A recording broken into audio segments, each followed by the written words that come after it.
But there was a man who was born blind, if you remember this incident. And when Jesus healed him, the people says, you know why he was blind? Because someone did something evil.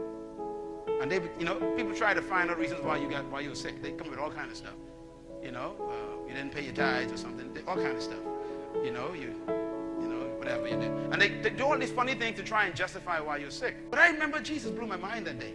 When you read it, it says, and they began to tell Jesus, we know why he was sick. He was sick because his parents did something evil and blah, blah, blah, blah, blah. And Jesus stopped them. He says, no.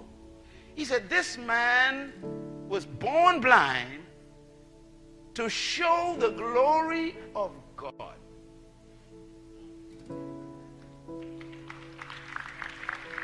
Isn't that amazing? In other words, God allowed this man's eye not to connect at birth so he could connect it later. God didn't want the eye to connect secretly in the womb because no one could see that. He didn't want just the womb to see his glory in that case. I believe that God is allowing you to go into some horrible situations, just allowing it to happen, and he's watching the whole thing. He's just allowing it to go. That's why. Because later on, he's going to show his glory. In there, I know. You say, oh God, my house is on the market. They're going to sell my house. It's in the papers. God said, let it go, let it go, let it go, all the way.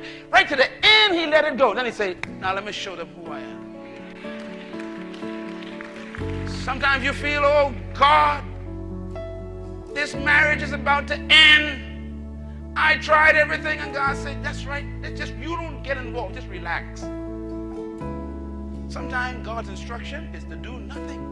And that's the toughest thing to obey. Anyone know what I'm talking about? The hardest thing to obey from God is to do nothing. If God said do nothing, that's tough. Because we always feel like we got to be doing something to fix it. Boy, that's the hardest thing to do before God.